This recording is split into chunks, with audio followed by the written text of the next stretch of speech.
প্রধান উপদেষ্টার বৈঠকের পর নির্বাচনে স্পষ্ট ঘোষণা না পাওয়ায় বিএনপি হতাশা। রাজনৈতিক দল ও সঙ্গে বৈঠকের পর অন্তর্বর্তীকালীন সরকারের বক্তব্য, জাতীয় সংসদ নির্বাচনের বিষয়ে স্পষ্ট কোনো রোড ম্যাপ ঘোষণা না করায় হতাশা হচ্ছেন বিএনপি।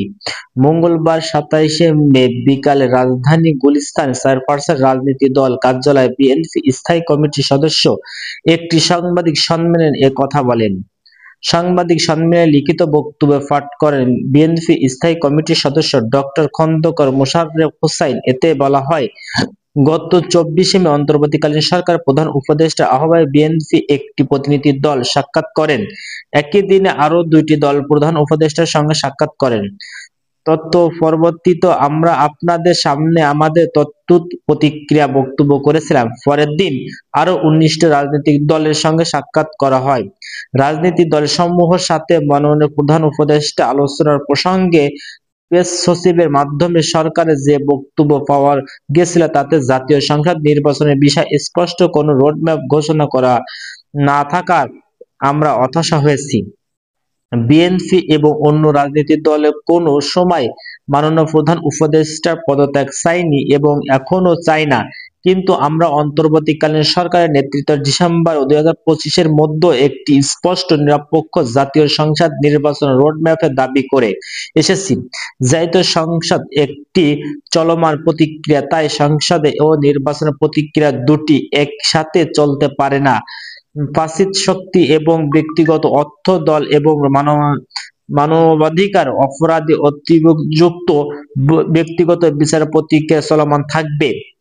সাংবাদিক সম্মেলনে খন্দকার মোশাররফ হোসাইন বলেন, প্রধান উপদেষ্টার সাথে অনুষ্ঠিত আলোচনায় আমরা উপযুক্ত বিষয়গুলো উপস্থাপন করেছিলাম। বারের মতন আমরা লক্ষ্য করেছিলাম উক্ত দিনে শনিবার জাতীয় অর্থনৈতিক পরিষদের সভাপতি শেখ উপদেষ্টা পরিষদের বিবৃতি যে বক্তব্য জাতীয় সামনে উপস্থাপন করা হয়েছিল অস্পষ্ট বিষয়। উপদেষ্টা পরিষদের দাবি পালন করে আমরা প্রথম থেকে অধ্যবসায় সর্বোচ্চ সহযোগিতা করে প্রধান উপদেষ্টাকে সাহায্য করে এসেছি। সরকার পরিচালনা নিরপেক্ষ ঘটনা এবং দুর্বৃত্ত কারণে জনসমুদ্র সন্দেহ উপরোধ করেছেন। বিভিন্ন মহলে আয়োজিত উদ্দেশ্য প্রমাণেও দাবা পালন করছেন। বক্তব্য সরকার স্বাভাবিক কাজের পরিবেশে বিষয়টি স্পষ্ট করা হয়।